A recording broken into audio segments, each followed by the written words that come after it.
talk about the next way to become a better hunter. Yeah, we talked about this earlier. The confidence in the equipment, which from your standpoint, you probably love on rifle season starts on Saturday, and at 3:00 on Friday, guys are piling in here like, I need ammo and I need a gun. Yep. And it's frustrating. It is frustrating. And from our standpoint, that is a huge deal. Obviously, getting out throughout the summer, shooting, knowing your limitations, even though the gun may be able to shoot 400 or 500 yards, your comfort. We ask guys, what do you feel comfortable with? And like, hey, I know this gun will reach out there, but I mean, I do not feel confident past 200 yards. Well, the last thing we want to do is put him on the edge of the field and be like, hey, this buck usually comes out about 350 yards. We try and put them in a scenario where they're going to be successful. And the confidence in knowing your equipment is crucial. And you guys know this. You'd be surprised how many people spend zero time either dialing in their rifle, their bows, whatever you're hunting with, muzzle loaders, and not know their equipment. And I think the problem is from an adult standpoint, when you're taking a child, those same things are passed on. Like the other night before I took my son, I'm like, hey, you need to shoot your bow. What? You know it's on. I know it's on, but I want you to shoot to make sure that you didn't bump something. And you would be surprised how many people, either whether they're driving or flying, be like, hey, we're going to shoot your rifle. Oh, it's on, man. I've shot 10 deer. I mean, it's been on for 2 years. Well, let's just make sure.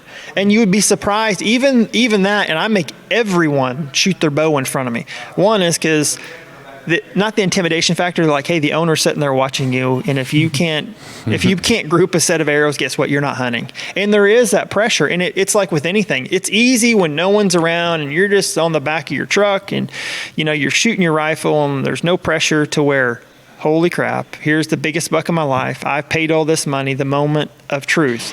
And being okay with, it groups okay, not great.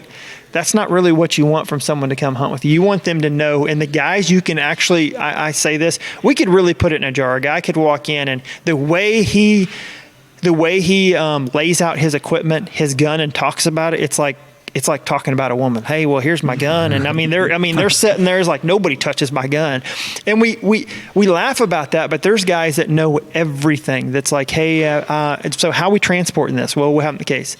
Well, can I have it in the case in the front seat? Where another guy's like, hey, man, do I just need to throw my rifle in the bed of the truck?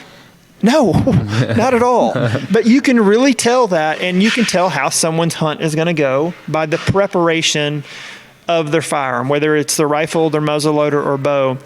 That preparation makes all the difference. And then that leads to the confidence. If a guy says, listen, I'm not bragging, but I have spent all summer shooting. And if a deer comes into 200 yards, he's dead. And then the other guy's like, well, I've been shooting, but I think I can hit him to 200 yards. Oh, we're going to be in trouble here. Another thing on that topic is I have experienced that a lot of people don't know what 200 yards looks like. We have that in the store where they'll have just told you that they killed a deer at 400 yards. That's a long ways. They'll tell you that they did that. And I'll say, okay. And then we'll be talking scopes. And we have, at the front of our store, you look out, and there's a stop sign next to Lowe's. And, they're looking at the quality of the glass and an optic, or, and I'll say, how far do you think that stop sign is? And they'll say, 1,000, 1,500 yards. It's 550 yards to that stop sign behind Lowe's. And so when they tell me they killed a deer at 400 yards, it was probably more like 150 yards. That is true. And so you got to have real world discussions with them. Like, can you hit a target? Because if you ask most people, can you hit a target at 200 yards? They will say, oh yeah, hey, 200 yards is easy. But if you say, could you hit that target, which you already know is 200 yards away. Yeah. And they'll say, oh, man, no, that's way out there. I don't think I can hit that. So that's another thing of understanding their equipment. If they haven't got out and literally set a target, measured the distance, not just go at 30 yards and make sure that you're relatively zeroed, but really shoot your gun at those distances. They probably would know better if you quantified it in football fields as opposed to yards. I do that in football fields because that's just easy for us. Well, that's, how far? That's like 3 football fields right there. And like, what? No way. Yeah. But I use everything as a teaching moment too, because most of the guys that we get have kids and they're wanting to pass on that heritage. So it's not just necessarily about the hunting in the field. The scouting and the preparation of getting the gun ready is just another thing that gives them quality time together. Absolutely. And to learn the sport, Part which is of crucial. the experience. Yes, so for sure. when we get back on the Gun Shop Show. Yeah.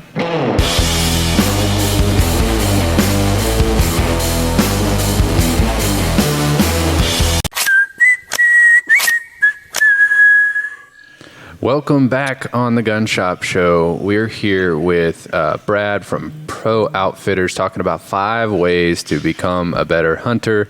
We were talking equipment before the break. So what do you count as equipment? Where do you start in making those considerations? Oh, well, obviously when someone books a hunt, we're asking them, a couple of questions. So are you predominantly, rifle hunter, muzzleloader, archery, or all 3. And then from that standpoint of like, they're asking, so what caliber of rifle, if we're using rifle, what's the minimum caliber? We're saying, okay, well, 243. So what is the average distance of our shots? Well, we try and keep it, to under 300. So just those simple questions. And then we're asking them like, well, what kind of firearm do you have? And how good are you with optics? How long have you been, using a rifle? Because you'd be surprised how many different states are different. Some states like, Iowa and stuff, it's all shotgun or muzzleloader. There's no rifle. So a guy may live in Iowa and decide to hunt in Nebraska, Missouri. And he's like, hey, I've deer hunted my whole life, but I haven't really ever shot a deer with a rifle just because of, where I live. So answering all those kind of things helps us determine where to put them, and then helps us figure out like their level of expertise. Some guys are very knowledgeable and know a lot, and some guys are very minimal. Like, hey, I bought my rifle 2 weeks ago and I just went through Walmart and, just picked up some ammo. I should be good, right? I mean, you guys know this. Obviously, all ammo is different and flies different and groups different. So just those kind of things. Because here's the deal. Like, we want our clients to be successful, but we want to teach them and learn too, because essentially success breeds success. So if they're successful at our place, it's not necessarily like, hey, when a guy kills a deer, we're like, yes, he's coming back.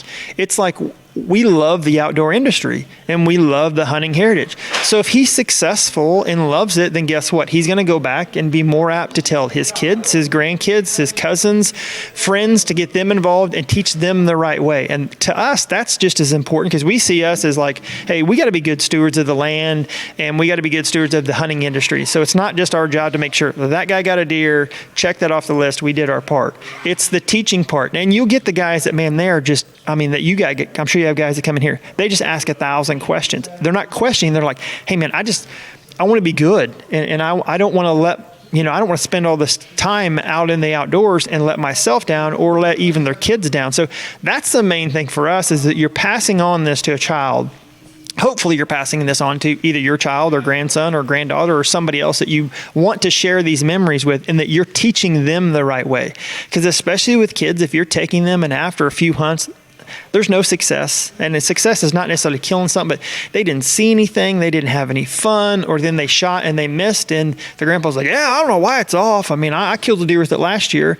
Well, you're setting them up to fail, and we laugh about it, but it's the reality of a lot of people are just that way. And now with YouTube and social media and all things, man, anything that you want is at your hands. If you want to learn how to be a better deer hunter or learn how to, sight in a rifle, you can literally look and be like, all right, well, here's a place to start at least. At least I'm not going to, if I don't really want to walk in someplace and I might feel stupid because I don't know anyone there, you can at least walk in and be like, hey, I read about how to group a gun, and I read that in my area that 243 or 270 is a little better caliber than a 30-30 or whatnot. So it's just amazing how many people, the majority of the people, they're just a sponge. They want all that information and knowledge and want to be the best hunter, not only for themselves, but for the generations that they're, influencing. And that for us is like the most crucial thing. A hunt isn't just determined by, I killed something. Some of the most successful hunts I've went on is that I didn't kill anything, but I learned something like,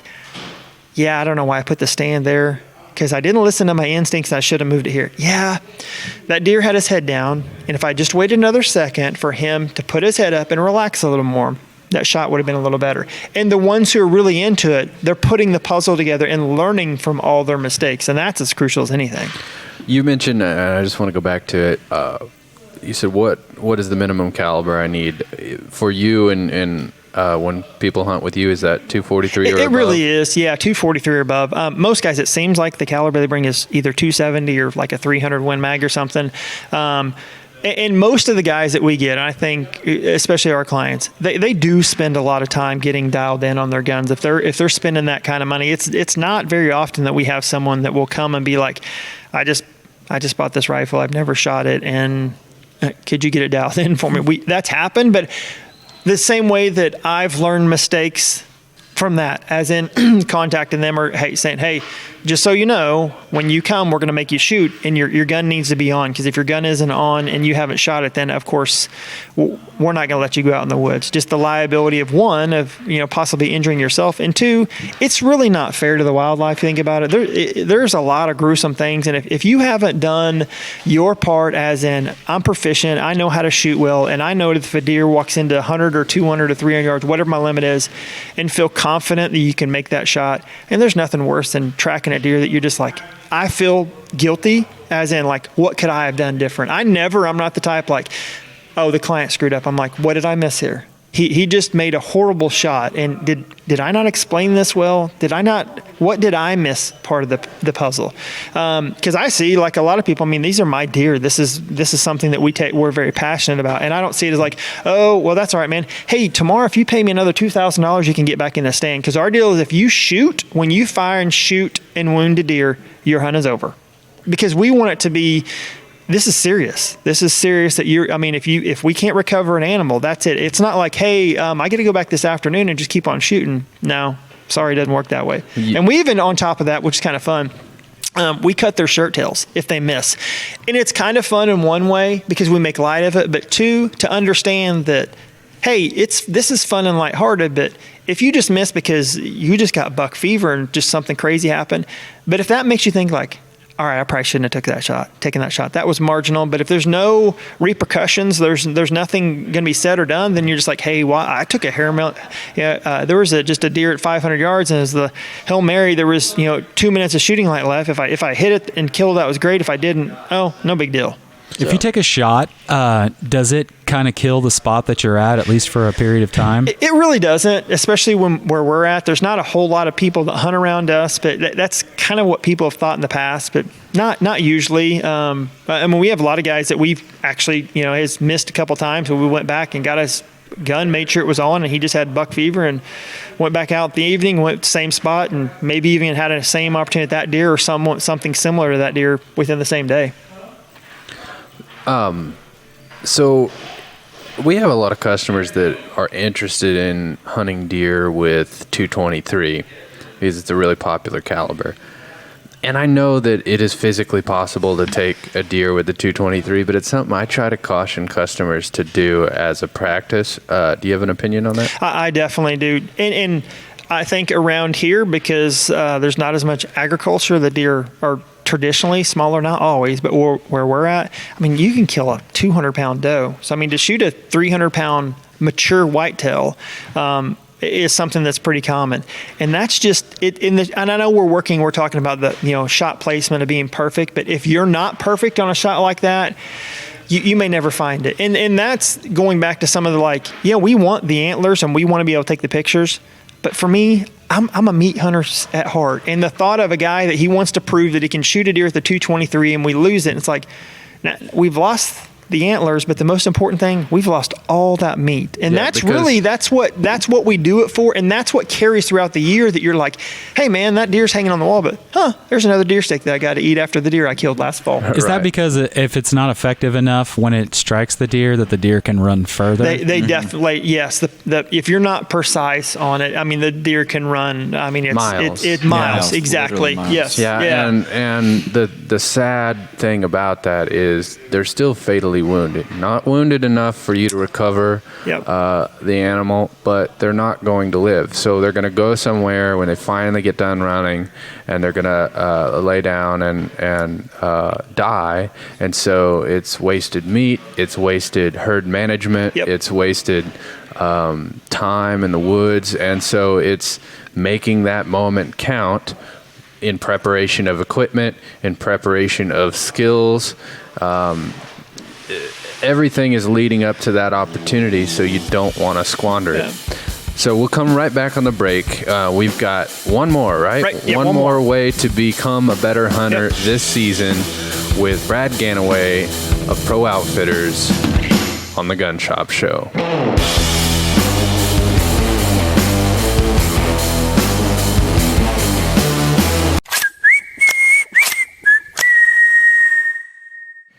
We are back on the Gun Shop Show. We're talking about 5 ways to become a better hunter, and we're still on the topic of equipment. So obviously, your bow, your rifle, those are central to what we're talking about. Is there anything else equipment-wise that you want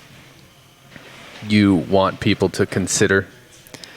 Not really. Just if you're, well, what I always tell people is if you're going to purchase a firearm or a bow, go into a local shop. I just believe that when you go to a local shop, just the attention to detail of what fits for you. Because I think sometimes when you go into a bigger store, it's about volume and just the time. You go into a local shop and say, hey, I've never shot a rifle before, but here's what I'm looking at. What do you think? And you're really going to get amazing advice. And especially if you're even on the archery part, hey, they're going to fit you to make sure that your draw length is right, the bow feels right, you can draw the bow back to where those attention to details really make a difference and goes back to confidence. If you're buying something from somewhere else and they fit you wrong and then the recoil is too much or the gun is too heavy or you can't get it dialed in, you become frustrated. Then sometimes you just like bring it into a place like this and you're like, hey, I want to sell this and I'm just going to shoot. I'm going to go back to using a muzzle loader or just using archery equipment. The morning of rifle season, mid-afternoon, we get so many great trade-ins. Do you really? Yeah, they'll come in. They'll Some come hate in. traders. They'll come in and they'll throw their Browning on the counter and they're like, "Need to trade this in on something." And I'm like, "You didn't miss a deer this morning with it." And they're like, "I just need something different." And you go, you get it in the back and like. The scope mounts are loose or something, and you go up and it's like, hey, it might have been this. They're like, I don't care. I want a different rifle, and that's the nature of it. Yeah. I thought equipment-wise, something that people should not overlook is proper clothing, outerwear. Yes. To have, because. It for me, a lot of times is fishing. Someone wants to go with me, and especially if we're going to get on a boat. Like, we're going to get out here, and we're going to be out here for several hours. And if you tell me, well, I'm not going to get cold, and I look at you, and you're not dressed for the weather, yes, you are, and I'm not going to take you out there dressed like that because you're not going to be successful, or if you do make it the whole time, you're going to be miserable. It's going to be a bad experience. You're not going to enjoy yourself. So, do you have any thoughts on clothing, just making sure that it's adequate for the season? And especially with where we're at, you overdress, you can't have too many clothes. You can always take those layers off. And I think that's when we tell guys that, because they're like, man, where I'm at, it's always cold and I never get cold. Well, I mean, that's in every area is different. So where we're at, the wind always blows. So you might be in an area where the temperature is actually colder than what we're at, but the wind is, and over time, it just kind of beats you down. So the comfort factor of just having good gear, having quality equipment, and that all adds to the confidence. If you're cold, you're not confident in your gear, you're already going to be shaking anyways. You probably couldn't hit the broadside of a barn at that point because you're shaking so bad because of, one, nerves, two, your confidence in your equipment, and then the factor that you're cold. And if you're going to do all those things throughout the year to be prepared and book a hunt, you just hate to see, I just missed this one little detail of, I didn't bring quality gear. And you can now, like anything, like we were talking earlier about trail cameras, you can get quality gear for a pretty decent price now, and that makes all the difference in the world. Yeah, we carry a lot of that stuff equipment-wise. Obviously, guns and ammo, right. But game cams, everything on libertytreeguns.com. You can even do layaway on those items. So if you go to Liberty Tree Guns and find the brands that you're interested in, you can get those reserved and still have them for this hunting season. Previous episodes and more available at gunshopshow.com.